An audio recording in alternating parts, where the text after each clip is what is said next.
Today we're going to discuss Yahuah's set-apart calendar. We're going to look at many different dimensions of what this calendar is according to Scripture. We're going to have discussions along the way so we can kind of hone in on this a little bit better and get some opinions of some people that are very passionate about this. So there's a lot of controversy regarding the determination of the beginning of the biblical year. But there is a simple solution to the problem that would bring harmony and uniformity to this important subject. Obviously, everyone can't be more than a single focus point for an astronomical event, i.e. when a year begins. Therefore, who makes that determination? Where does Scripture say that it's okay to begin Abib in winter? Or that it's okay to have two Abibs, the first in 1 year and none the second or the next? So where does Scripture say that Abib is the beginning of the year? That will be explained thoroughly. Can new moons and barley harvest be determined locally where you're at? If new moons are determined locally, why isn't the barley also? If Jerusalem is the source of the barley, is it also the source of the new moon? If not, why not? And where does it say the law can go forth from wherever anyone wants? If the scriptural method isn't the standard, there are numerous problems which arise when local determinations are used. Can you find barley in the fall?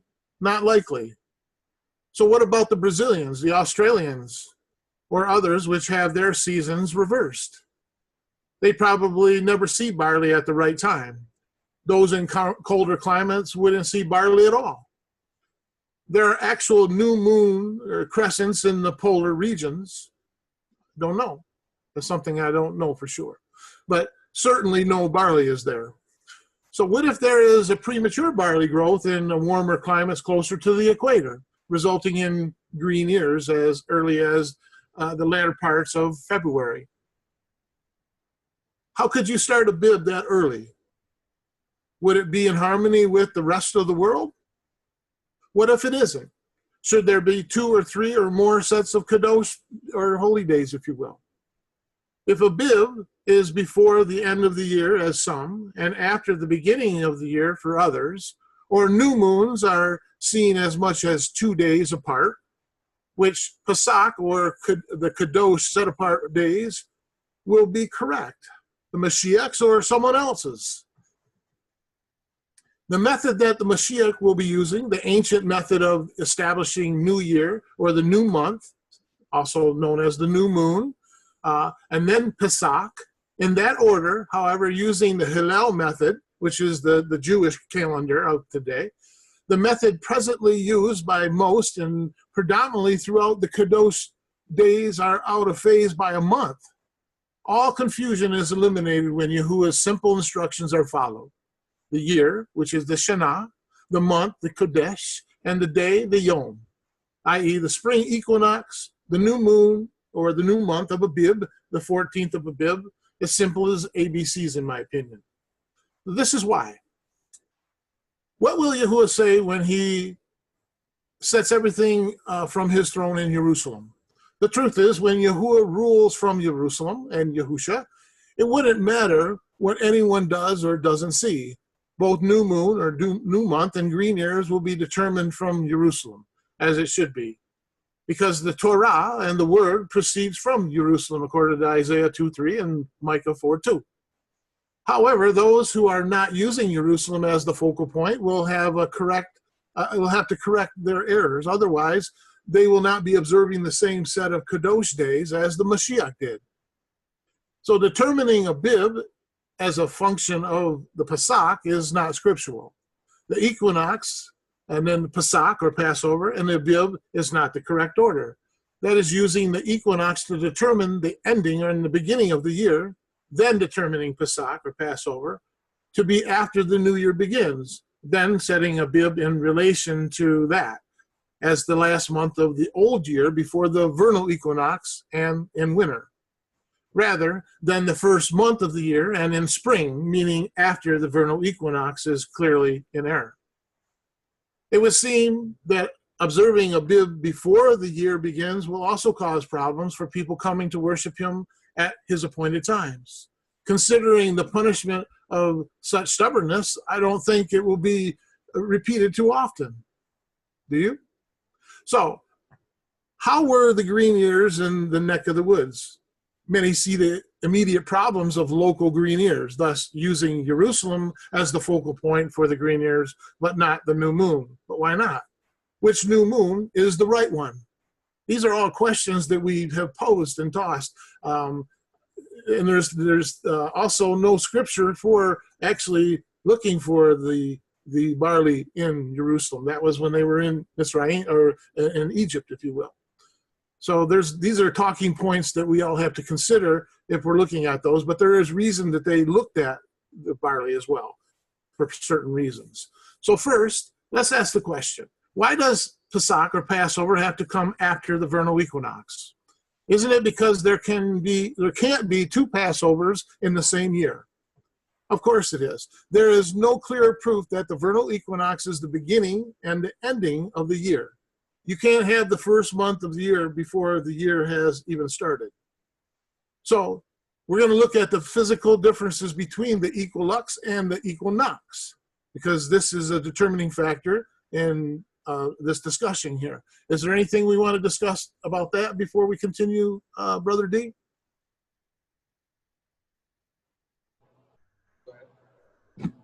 Yeah, I have a question. So are you noting that one is to go by when they first see the quote-unquote new moon in Yerushalayim, even if we're in different countries? I believe that is exactly what we're supposed to do. That's where it has to be spotted. So we have to be able to determine when that is at that point, because that's really the center of the time clock, if you will, according to what Scripture is outlaying. And how does one determine that if they're in different countries with different time zones? Fortunately, we have the internet today. So there's a lot of groups that are already looking for the sliver.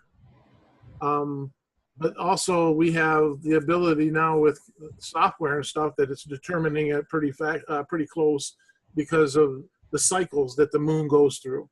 So we can determine them pretty closely from that. And they may be off a day or so, depending on when the equilux and then the equinox happen, which are usually about 4 days apart. So there's a lot of different factors here that are going to bring clarity to your question as we go on.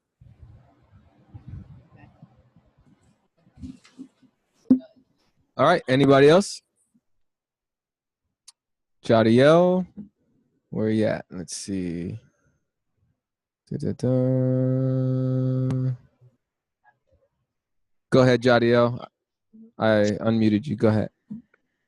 All right. So you said that the new moon in Jerusalem is what would determine the new year for us, right? The new moon after the. I'm sorry. What you just mentioned it earlier. After the vernal equinox, whatever that new moon is, that we're going to determine what is the new moon, I believe, is, and it has to be in relation to Jerusalem. Okay. So is that connected with Exodus 12, where he revealed to them the beginning of months and things like that, because they were in Egypt. That's true. They were in Egypt at that time. That's why they were talking about the barley there too. But it also says that everything is given out of Jerusalem. So I would have to say that this also would be the starting clock in his calendar, since it's his chosen city for pretty much everything. All right. I'm not sure if it mentions anything about barley in Exodus, but besides it being destroyed by a plague. Right. Exactly. But as far as the beginning of months came several days after, not when the barley was destroyed, but there's no command to look at barley or Jerusalem's moon. Like if you said it's lined out in the scripture, that would be good to pull out right now. Yeah, I'm in agreement with you about the barley. What I'm laying out is the discussions that are discussed as points of what they're looking for. But I'm in agreement with you about the barley, and that I don't believe that we're commanded to look at that. But there's also talk of the wave sheaf offerings and those type of things that, of the kernel of the wheat and stuff like that. So there's certain things that are referenced to that barley also. Not saying that that we're commanded to use that as any measure of it, but it does come in line with the cycles, if you will, that the earth goes through.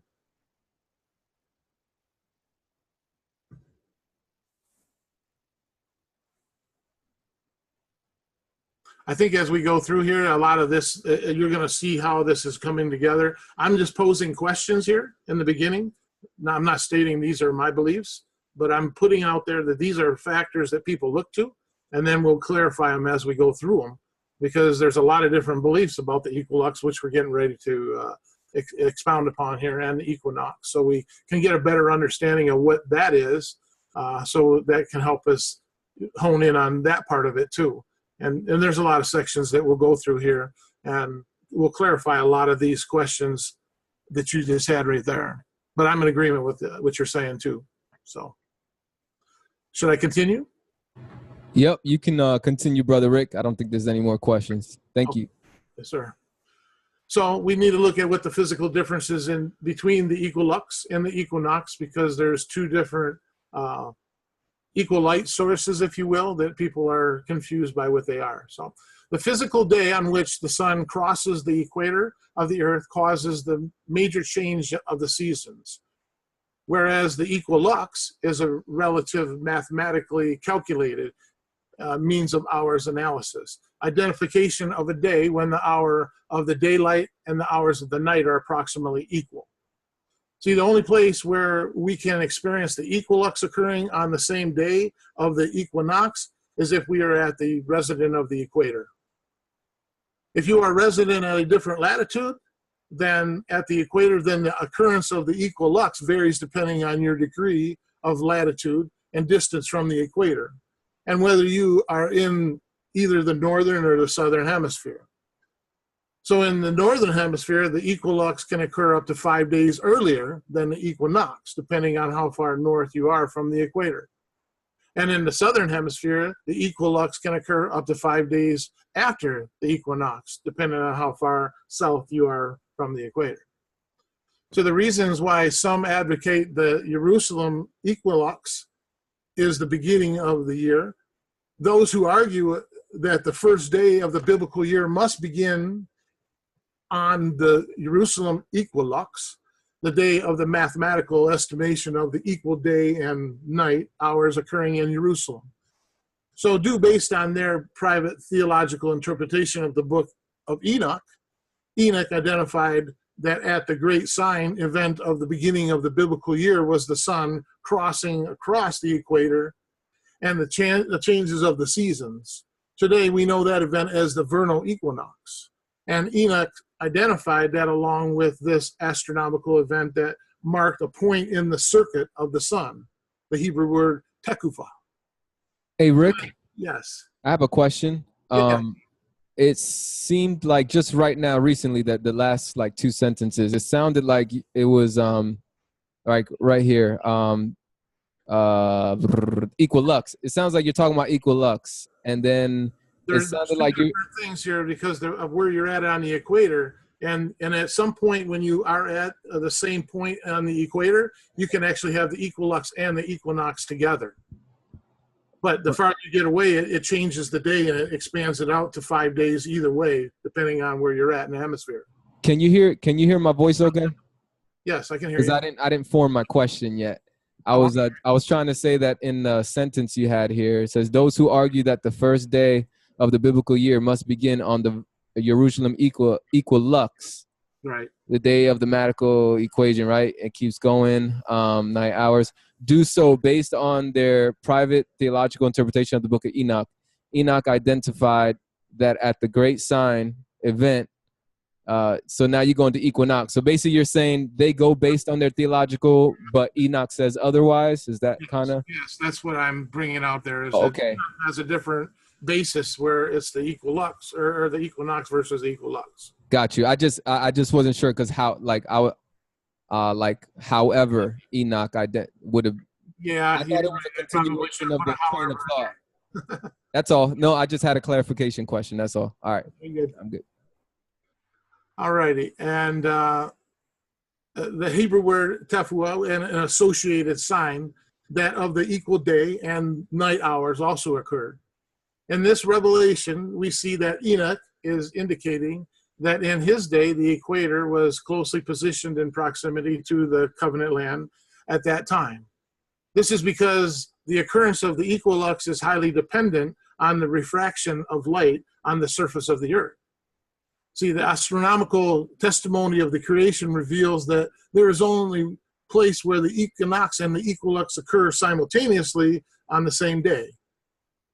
This is when one of the positioned at the equator. That's what we talked about here. But today, the covenant land is situated at some 40 degrees north in latitude from the equator. Hence, we see the difference in Jerusalem of some 5 days between the early occurrence of the refracted light sign of the equinox, which was on 14th of March, 2018. I think this is where you were going by, Brother D. It was at that moment in time. And to the actual observance or the real sun, if you will, occurrence of the equinox, which then happened on the 20th of March, 2018.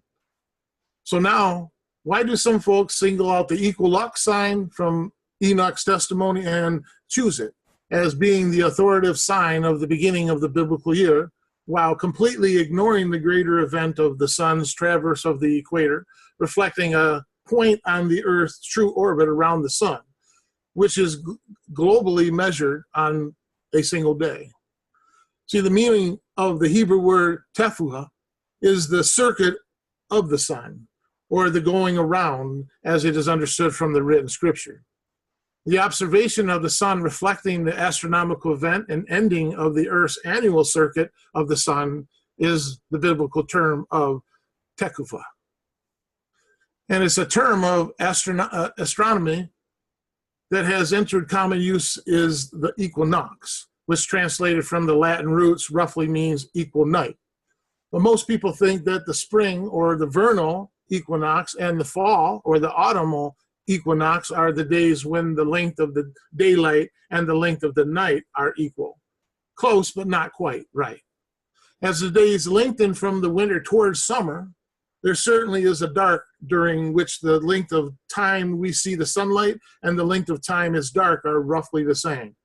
So technically, however, the timing of each equinox is defined as the moment when the Earth passes a particular point in its orbit around the sun, which not defined by the local length of the day. So we have extended our imaginations into space and covered it with geometric patterns. One of those patterns is an imaginary circle that runs around the entire sky and is called the ecliptic. This is the circle that marks the apparent position of the sun throughout each year relative to the background stars, which is called ecliptic, because it's important in determining the date of the eclipse. For a lunar or a solar eclipse to take place, the sun, the moon, and the earth all have to be in alignment with the ecliptic. Because much of the solar system is in a pretty flat configuration, most of what happens in the solar system also happens near the ecliptic. The orbits of the Earth, Mars, Venus, Jupiter, and many other things in the solar system lie in more or less the same plane. So when you are able to spot any of the planets, you're seeing approximately where the ecliptic lie in the sky. Another similar geometric pattern or circle that is projected into the sky, or the practical reasons as defined by the Earth's own equator, astronomers can plot a line across the sky which corresponds in the up direction to where the equator is on the Earth, if you will. And that's a little hard to envision. Just consider the North Star, the Polaris. By accident, it sits within a degree of the place in the sky directly above the Earth's North Pole, the rotational pole, not the magnetic pole. From Polaris, the celestial equator of 90 degrees south in all directions.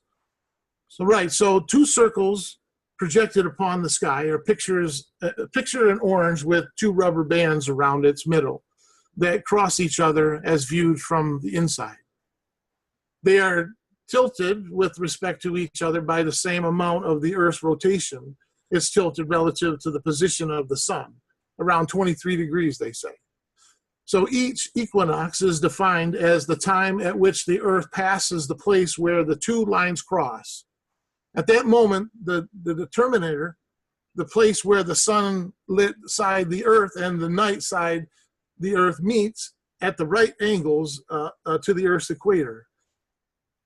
Now, you think this is a perpendicular arrangement would mean day and night are of equal length, and geometrically it's true. However, what we actually see is the much more complicated. The apparent length of a daylight and night differs from place to place on the Earth. One of the big factors is the bending effects of the Earth's atmosphere. We sit under an ocean of air, if you will. Could even be water above that, according to what the scriptures up in the firmament. And one of the consequences of our atmosphere is that light is bent as it comes in from the space. Air acts like a huge lens, if you will. The closer an object is to the horizon, like the sun at sunset or sunrise, the more the bending is apparent. This is because the light at these low angles must pass through much more air to reach us. It acts like a thick lens closer to the horizon, if you will. So the consequence of this bending of sunlight is that the light sometimes actually happens in the sky is not necessarily the time we see it happening from our vantage point under the atmosphere. In fact, this bending is enough that at the horizon, we're enough of to make the sun appear to be more than its own diameter. Earlier, the sunrise than it would without the atmosphere there. So it makes it look bigger the closer we get to the horizon. And a staggering thought, when we see the sun just getting up over the horizon in the morning, it's actually still below the horizon geometrically, if we're looking at this as a sphere, which there's a whole nother subject here that I'm not going to touch right now. But anyways, the other factor is the apparent size of the sun. From the Earth's perspective, the sun is about a half of a degree across, compared to the whole 360 degree in the sky. Sunrise and sunset do not happen instantaneously. Sunrise is defined as the moment that the sun disk just appears on the horizon for any particular morning. Sunset is defined as the moment when the last bit of the sun just disappears past the horizon from any particular location. Now, if we're looking at the Hebrew sense, that can actually take that time up some depending on what degree we're talking about. And that's broken up into degrees and stuff, which is another aspect that we have to look at here. But these two things combined are enough of an effect that the equal lux, the day that has equal hours and minutes of sun above and below the horizon, is about 4 days before the vernal equinox and about 4 days after the autumn equinox. So the timing of the equinox may be different in your location, so it varies. And the big thing here, I think, are crucial points we're going to get into next, is how these different seasons affect all of this as well. Those are crucial aspects of how the sun rises and sets in equal day, equal night, which changes the seasons, if you will. And it's the vernal equinoxes that do that at both the autumn and the spring. So that's the changing of the season. So to me, those are two pivotal points when we have this equal light, equal night, and the changing of seasons and all of that. So that's a big point compared to what I see as far as the equilux, which is really at one point in the earth to have that determining view, if you will. I guess I'll pause here and we'll go from here. Anything we need to discuss here? Yeah, thank you, Rick. So two things. One, a good question came up in the chat that I'll just read it real quick for those who can't see this on YouTube. Come on. This is from Sister Terry. She says, according to Galatians 4:25, Yisrael was in Arabia at Mount Sinai and then wandered around in the wilderness for 40 years while still using Yahuah's calendar before entering the promised land.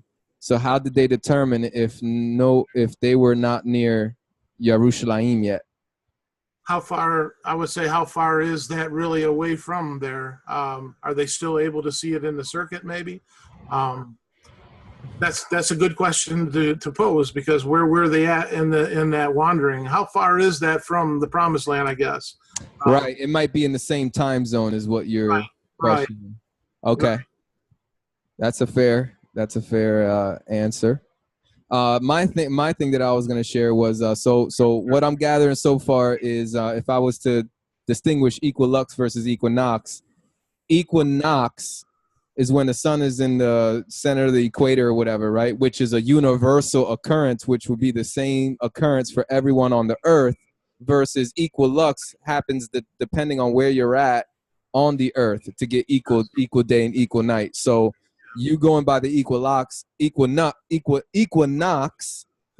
is a universal united thing that doesn't cause difference in timing. Is that what I'm gathering? Right, and it also is what changes the seasons. It affects the seasons, which is vital here.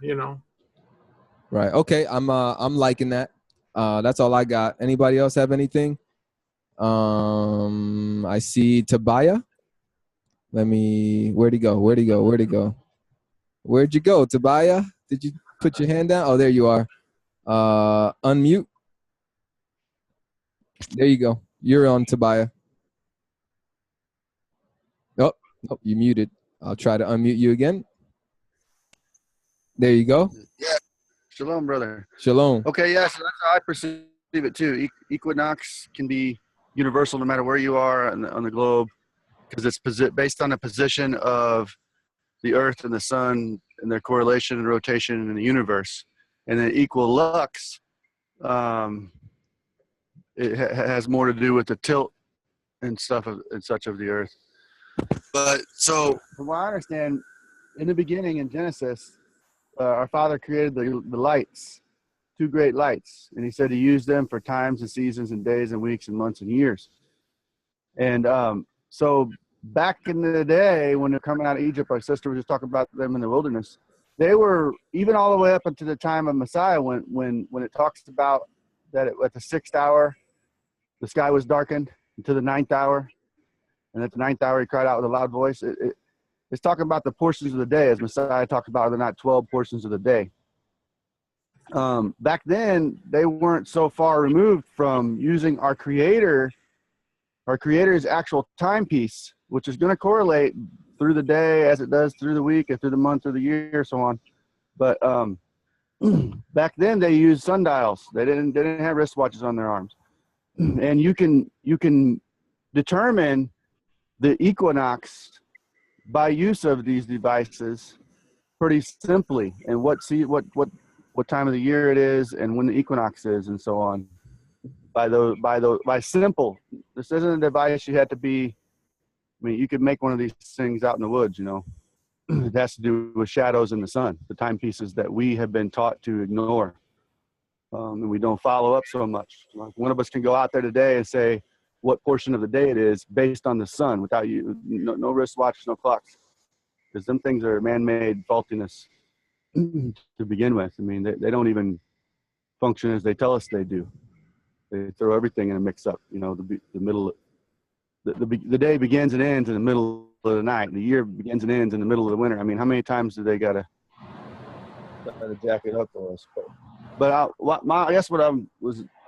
Yeah, if you can do a short summary of what is there a way that you can kind of summarize that and kind of say what's your say, like our sister was saying, they were keeping it in the wilderness.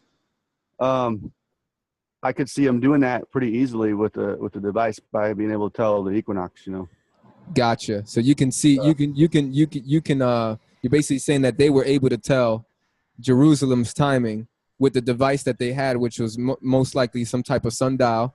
They can tell when the equinox was occurring. Yeah, the equinox, which doesn't matter where area you're in, can be determined by simple devices, by a simple man-made device with some string and some sticks. Nice. All right. My wife has something. Go ahead, wife. What you got? Okay, Rick. Because it's on wishy-washy for me. So let me ask you this: the equilux and the equinox both can mean that there's equal day and equal night, correct? Yes, depending on where you're at in Where the you're at. in the planet or in Okay. the Earth. Okay. Now, with that, are you noting that one is to choose the equinox because it's universal across the globe, the flat, or whatever it is, across the world? I'm advocating that yes, the vernal equinox is the determining factor of seasons, and that's another part of Yahuwah's command for his timetable, his calendar.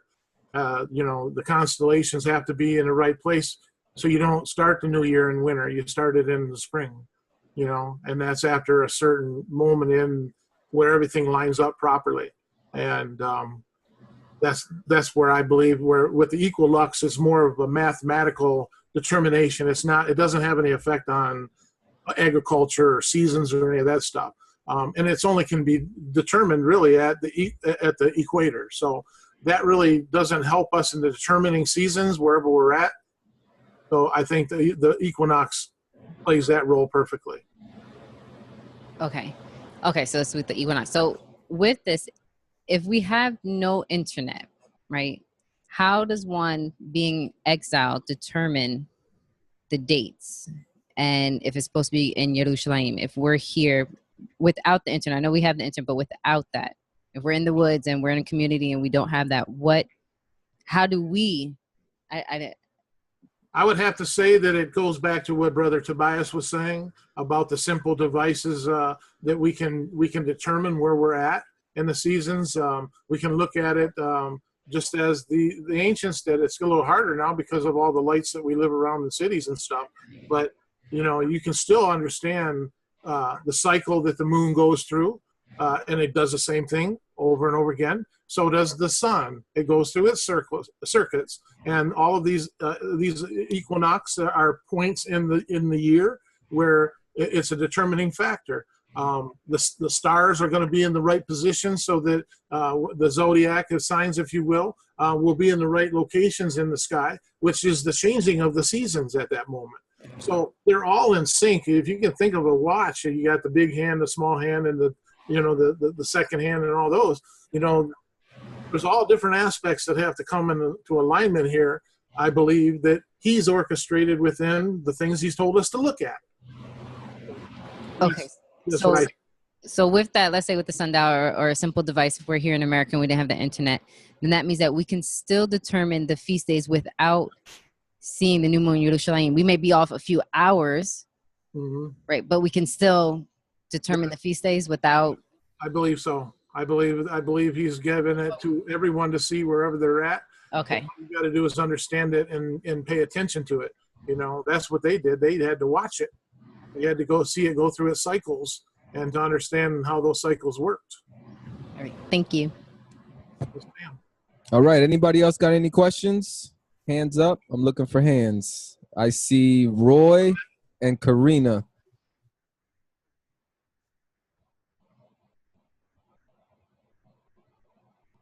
Are you guys there, Roy? Karina? You're still unmuted. Let me try to unmute you again.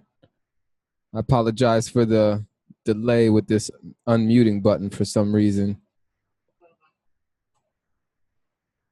You guys might have to try to accept the unmute on your end. How about now? All right, there you go. Yeah, just speak up nice and loud. You sound really far away. If there's a way you could get it really close to your camera microphone. All right. How about now? Can you hear me? Yeah, much better. Go ahead. Have a question. My question is, do we have a reference point? I don't know if it's going to come out during the rest of the discussion, but do we have a reference point now that we could point to at least gauge the timing of calendar biblically? You got to speak up, Roy. Can you ask that again a little louder? Where is the do we have a biblical point where we could point to where we can determine where, how close to the calendar or how far to the calendar we might be in our present day, using biblical examples. Rick, I don't know how you want to answer that, brother. Go ahead. Go ahead. Honestly, I didn't hear all of the question. Can you tell me what he said? Yeah, he's asking, how can you biblically, like with scripture, show how far we're off from the calendar today from where they were back then in scripture? Well, quite simply, they have to keep changing. They're adding leap years and all of that to what's going on to bring everything into alignment. We can determine that that's definitely wrong. As you're going to see as these scriptures go through, as we continue to go through this study, you're going to see the scriptures begin to define how the Father has outlined these things for us to observe. We're called to observe these things. So we have to understand what they represent. So if we can't physically do it, we have tools where we can kind of do these things. And that's what some of the tools I'm going to show you today, where you're using I guess, science, if you will, computer stuff that can determine these things pretty close and accurate these days. So you're able to kind of see it for yourself through the phases of the moon and the sun, of course, and all the stars. But of course, the moon is what we're seeing all through the month. So we can look at that and put that against the calendar that we see, and you can see how things change and where things begin and end according to all of these factors. The vernal equinox, I believe, is the beginning for us to look for. And fortunately, we have technology to help us with that today. How do we do it if we had to do it out there? I guess that's something that we got to learn more, how we do it out there and actually do it. I know people do it, and those people may be off or something because of what they're looking at, but at least they're looking for different signs, and that's, I think, what we're called to do too. So you compare those to the calendars, I guess that's where you're going to see the difference, what the scripture points out versus how our calendars. And I have a calendar that I've made, that I've overlaid our calendar, our 7-day calendar, with all of these events that we're talking about. Brother Rick, if I may. Yeah. Roy, let me know if this helps. You're asking for scripture, right? I would say a good scripture would be Genesis chapter 1, verse 14. I don't know if you're familiar with that passage, but Tobias referenced it today. Genesis chapter 1, verse 14 says, "Then God said," or Elohim said, "Let there be lights in the expanse of the sky to divide the day from the night, and let them be for signs to mark seasons, days, and years. And let them be for lights in the expanse of the sky to give light on the earth." And it was so. So my short answer to your question would be, man can't mess with the stars, the moon, the sun, or the earth. They don't have enough power. They got a lot of science and technology out there, but ain't nobody messing with that. And the good news is that Yahuah has set that in the sky to be our heavenly clock. So this clock has been going in its cycle since the beginning. That's the good news. And so the good news is, no matter where we're at today, where the world has taken us off track, if we can learn how to get educated and learn how to study the stars, the sun, and the moon, and how it relates to the earth, we can determine how a yearly cycle occurs. That would be my short answer to your question. Does that help? It does help. All right, cool. With that being said, does anybody else have any other questions? Oh, my wife has another question, Brother Rick. One quick question. Rick, when you were quoting from Enoch, were you noting this is what people believe, or that you hold Enoch as scripture and this is where you're getting it from? I'm just kind of confused as if you were laying out others or your own, where you were getting it from. I'm pointing out the different belief systems that are out there that are residing in the book of Hanok or Enoch. A lot of people hold to that as many believe that's an accurate interpretation. I believe that there's some things that are truth in there. I don't know that I hold to all of the beliefs of a lot of the followers of those, but I think that when there's talk of the equinox, I'm in agreement with that. I believe that really is a determining factor in all of this. So, but these are not I'm not really saying these are my beliefs. I'm just kind of outlaying the people that go, such as yourselves, with the equinox, equinox, or the Hanuk calendar, the Enoch calendar. They believe in what it says, and some of that's accurate too. A lot of it is. So, but as far as that goes, I think that's hard to say that it's my belief, because there's some of it is and some of it's not. But I'm just kind of pointing out the beliefs out there and the different thoughts on these factors, if you will. Perfect. Thank you. And then the only other question I have is, for those who don't take the extra biblical books as scripture, is there anything within the quote unquote standard scripture where we will see either equinox or equilux? There's mention of it, not necessarily by name, if you will, but there's references to it as far as the determining factor of when the lights are equal to and take over. There's a lot of different references in the scriptures that don't necessarily say vernal equinox, but we know that that's the only things that really fulfill what the scriptures are referring to, I guess. Okay. And will they be presented today? Yeah, there'll be some scripture here. I'm just kind of overlaying these different ideas of what we're having to look at, I guess. Perfect. Thank you. But there are definitely any scriptures that we can put on the table that aren't covered here, more to merrier.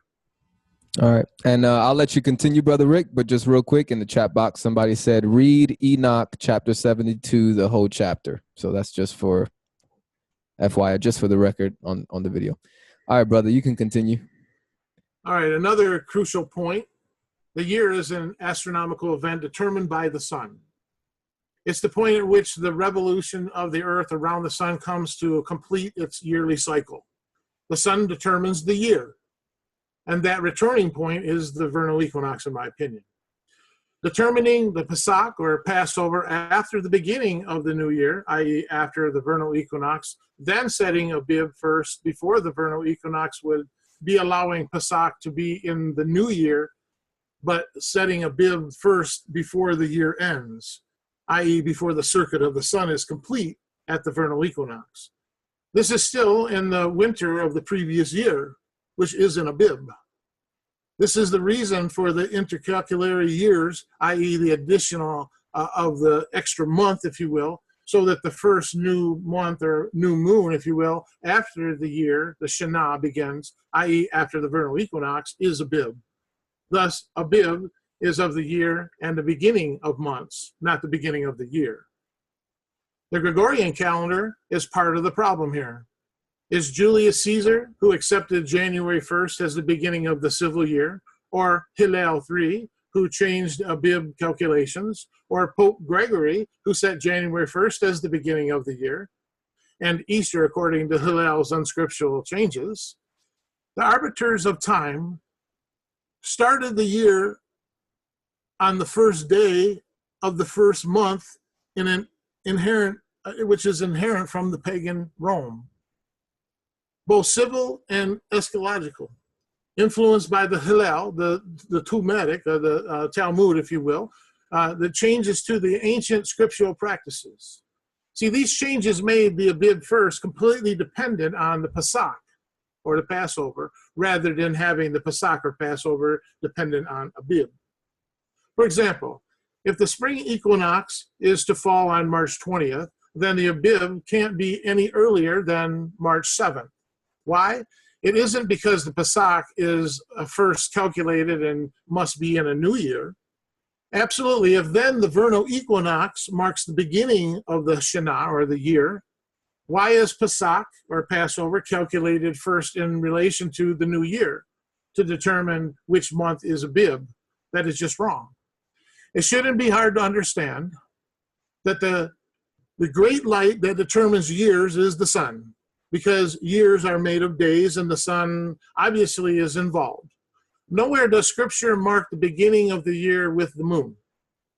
The year is from spring to spring, from vernal equinox to vernal equinox. There can only be one Abib first and one Pesach or Passover per year. So, other than the second Passover that is calculated in there in case you can't make the first one, I'm not talking about that. So the first new moon or new month after the vernal equinox is the new month of Abib. Remember, the Torah law shall go forth from Jerusalem. So the law of the new moons or months, as well as the barley harvest, as everybody else is looking at, shall also be set from that location and will be when the Mashiach returns. So Yahuah's set-apart calendar. Yahuah plainly says that we are to use both the sun and the moon for determining the days, feasts, and years. Those who truly love Yahuah will not blatantly disregard Yahuah's Kadosh word.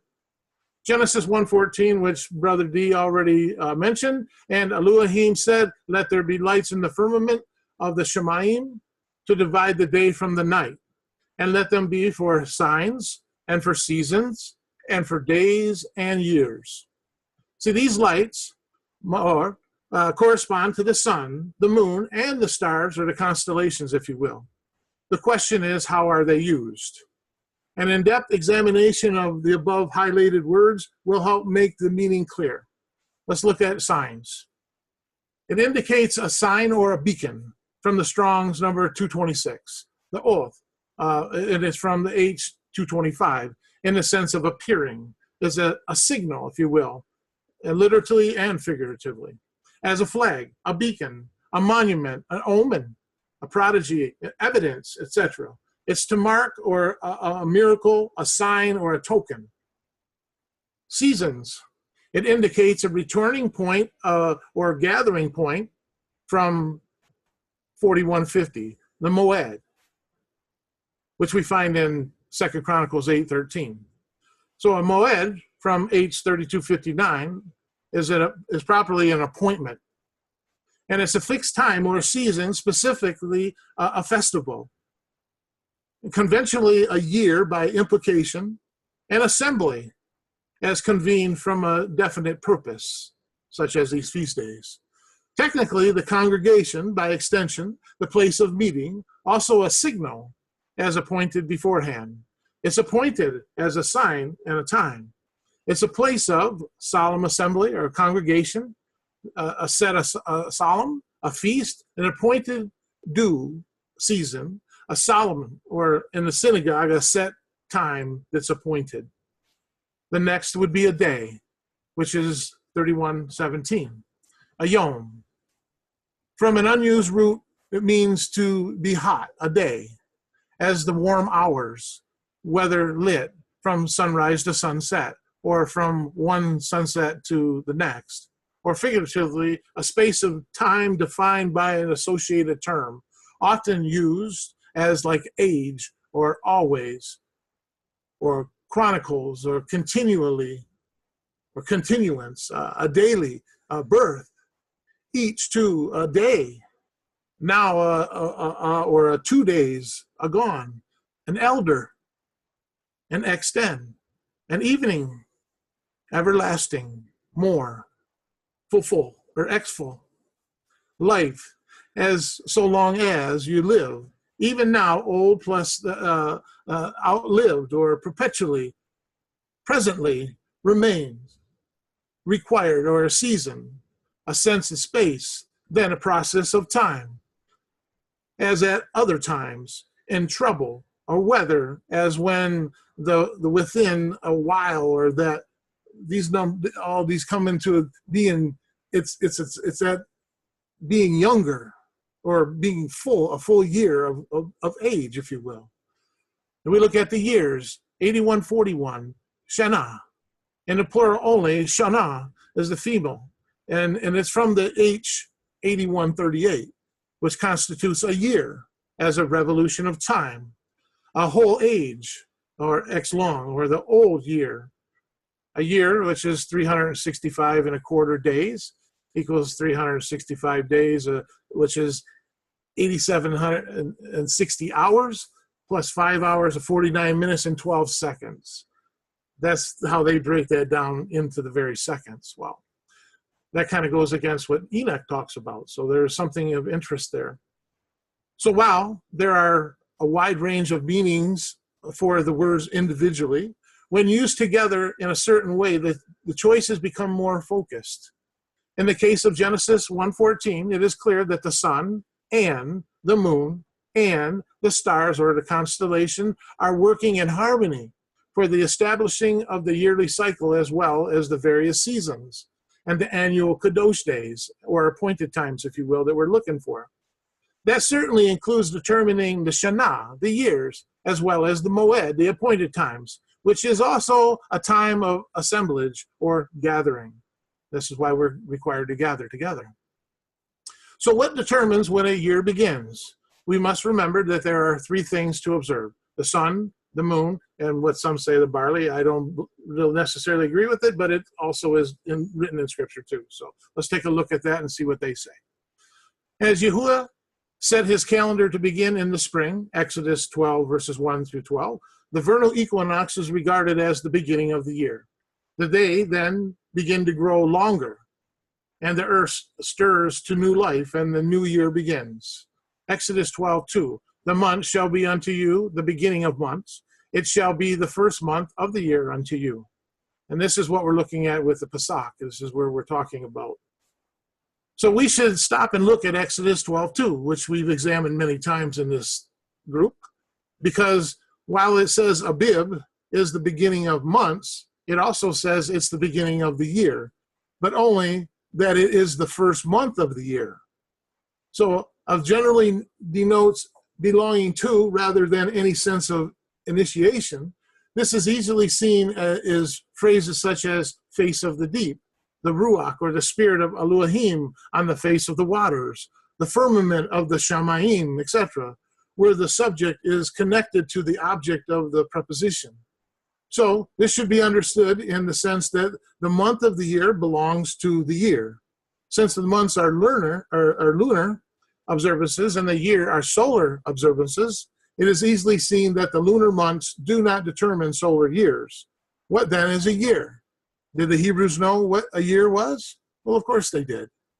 There is a beginning and an ending of the year, as we see in Deuteronomy 11:12.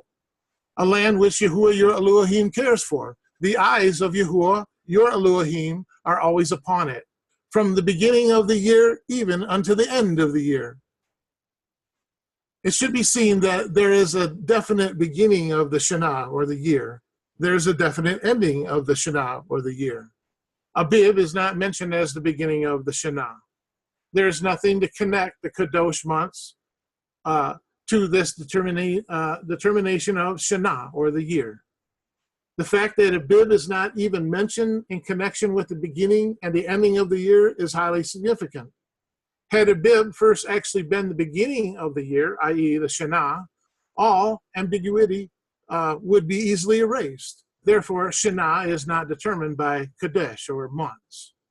What is seen, however, is that while Abib is the beginning, or the Rosh, of the months, the Kodesh, it is not the beginning of the year, the Shana.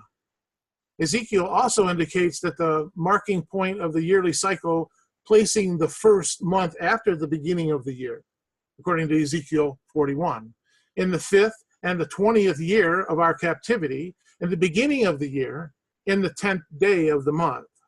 Clearly, the beginning of the year indicates the time period of the first month. Thus, the first month could not be the ending of the year, i.e. before the vernal equinox.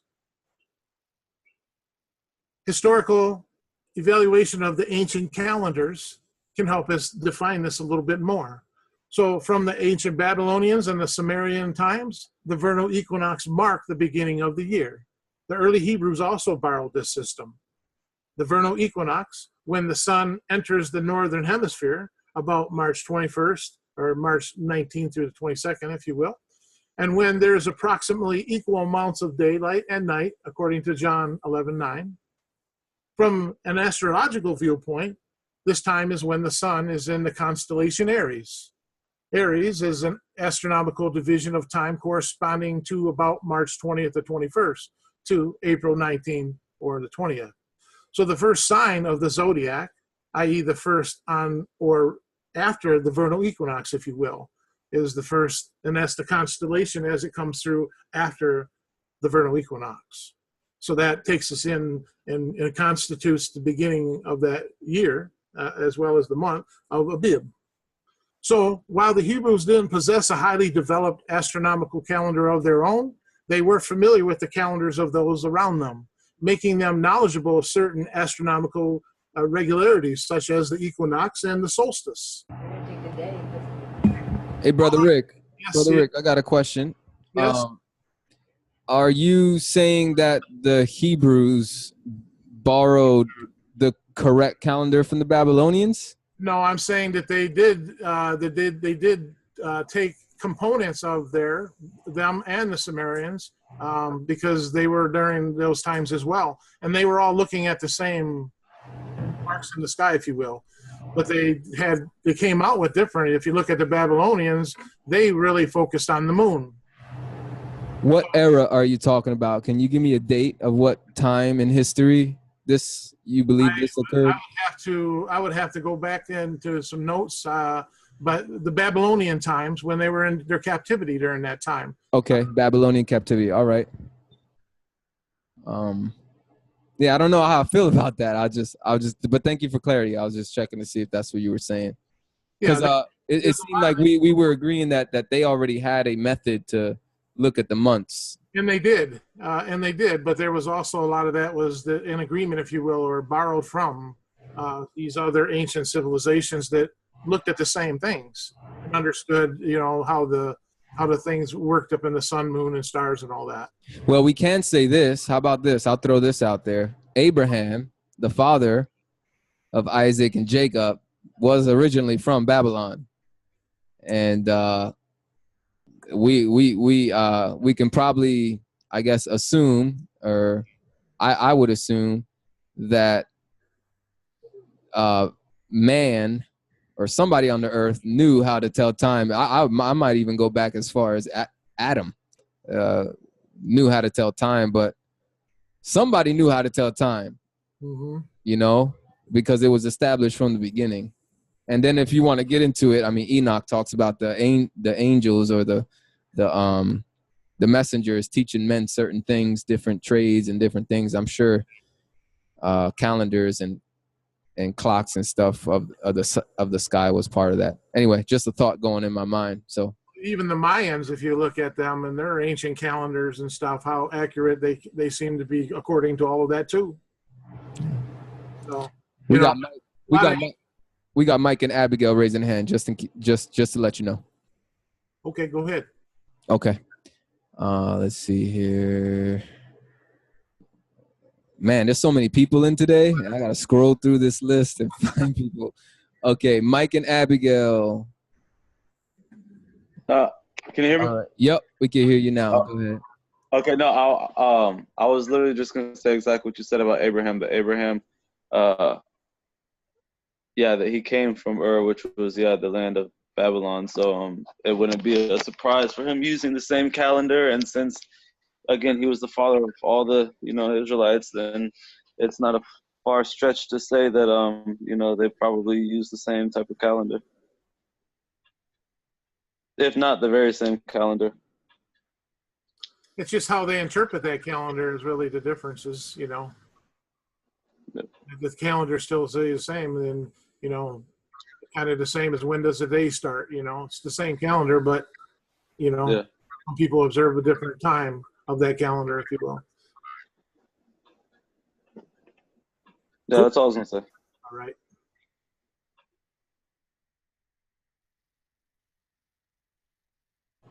Forgive my delay here. You're good to go, Rick. I don't think there's any more questions. Are you muted, Brother Mark? Brother Rick? Hold on. All right, here. Yes, you're muted for some reason. All right, let me unmute you. You there, Rick? Yes, I'm here. Thank you. All right, sorry about that. Go ahead. All right, where was we at here? Okay, although it is obvious from numerous Tanakh or Old Testament passages that the ancient Hebrews possessed at least a roughly calculated calendar or calendars, they have nowhere given us a complete account of their system.